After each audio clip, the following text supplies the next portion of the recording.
Dapat backride naglilinis ito, hindi na yung rider. Ikaw na rider, ikaw pa maglilinis.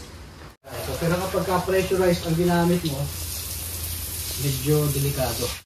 Ang kagandahan pagka ganitong ikaw yung tumitira ng linis ng motor mo, limpyado. Ito ang unang paligo ni Saki. Nabutan ang ulan sa lipa.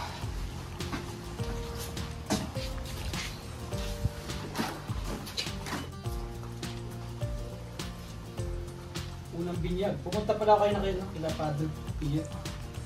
Dumaan lang ako. Hindi na ako na. Very good. Nato na ako magpapa...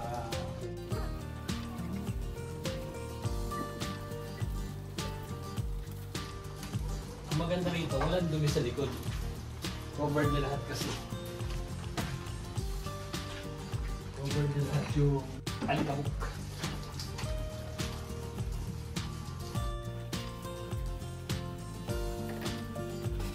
First time maligo. After 600 kilometers. Tapos next yun ano to? 1,000 kilometers.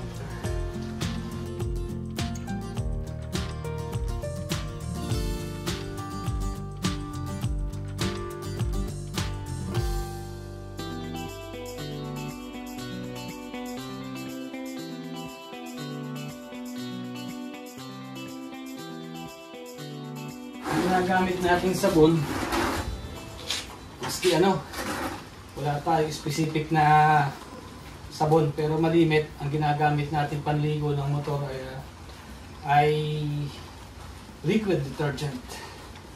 Hindi naman siya namumuti. Kahit sa auto hindi na ginagamit natin liquid detergent. Minsan Joy lang, katalo na. Ayos na. Yan ang ating sikreto para hindi mamuti. Liquid detergent lang. Huwag lang yung matatapang na bareta. Yun, nakakatipid talaga yun. Pero pagka binalawa naman ng ayos, okay na rin. Hindi rin siya namumuti. Ang critical dito sa motor, kapag pinaliguan natin, kapag nabasa ng ulan na ganito, yung kadena dapat lalagisan din. Okay, ilulubricate.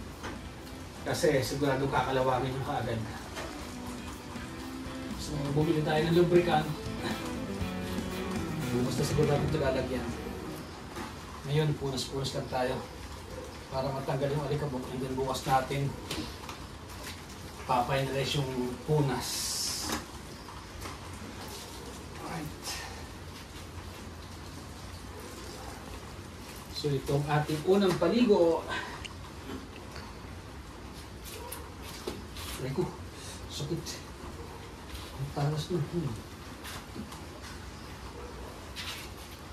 Mas masarap paglinis ng kotse sa motor. Ang dami kasing kinukutot, kinukulikot. Ang dami singit-singit. Mas mapagod maglinis ng motor. Okay. Ayan, pati gulong. Sinasabo natin yan para mabango. Hindi nakaka-anong hawakan. Hindi nakakadirang hawakan.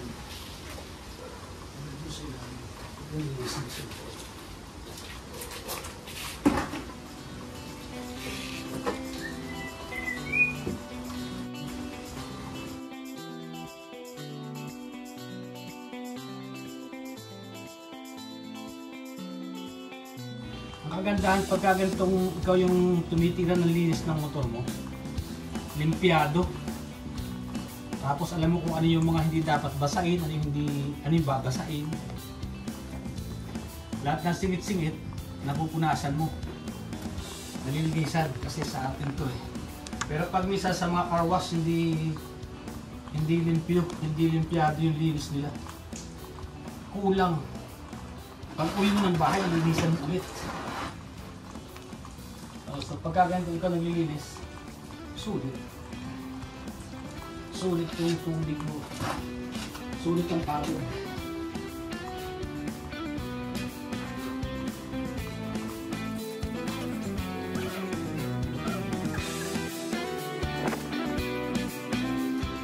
Alright, so yun ang sikreto natin. linis pag naulanan gamit ang liquid detergent. Tapos linis ng kadena at lalangisan para hindi kalawangin. Para laging pwedeng tingnan. Tapos syempre pagkatapos samunan, matinding paglawan niya syempre. Shower naman siya ngayon, shower. Hindi kailangan masyadong malakas yung tubig para hindi pasukin yung mga hindi dapat pasukin ng tubig. So okay na itong garden, garden hose o yung pressure ng tubig, hindi dapat ganun kalakas. Hindi kailangan gumamit ng ng pressurized dito, pressurized water. Okay na itong ganitong pressure. Sulit na yan. Bilis na yan.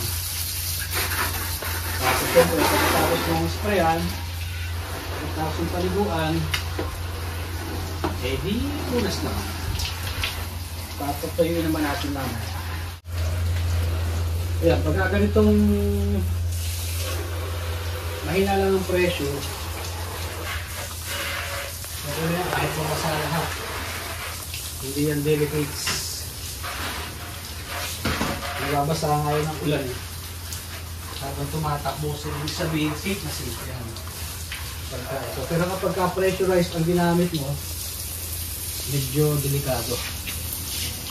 Unsafe dun sa ibang mga hindi dapat mabasa, hindi dapat pasukin ng tubig.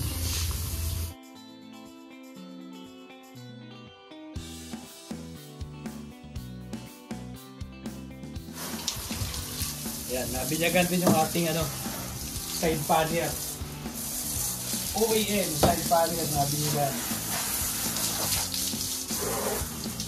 Tingnan natin kung magpapasa ito. So, waterproof din yan. Ang magandahan yan, wala na siyang accessories na bibilin kapag kayong OEM ang binili mo. So, ibig sabihin magaan. Magaan siya.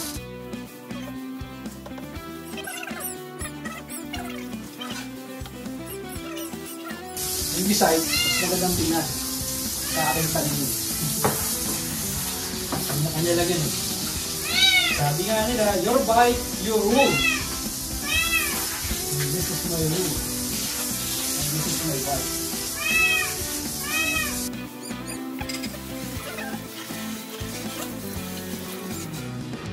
Siyempre, pagkatapos magbanlaw, ano muna pala yan? Tanggal yung alikabok, shower, tapos sabon, tapos ng sabon, banlaw. Siyempre ngayon, matindihan punas naman, papatuyuin natin ngayon. Yan. Yan ang buhay ng may motor. Magra-ride, tapos pagkatapos, maglilinis. Buhay ng motorista. Kala nila masarap, pagod kayo. Nagmotor ka na maghapon, pagdating mo, maglilinis ka pa ng motor. It's unfair. Dapat iba naglilinis nito. Dapat yung mga backride na naglilinis nito. Diba? Dapat backride naglilinis ito, hindi na yung rider. Ikaw na rider, ikaw pa maglilinis. Napaka-unfair naman yan. Sabihin nyo sa mga backride kayo ang maglinis ng motor. Ganun dapat. Dapat tayo ang masunod. Pag uwi ng bahay,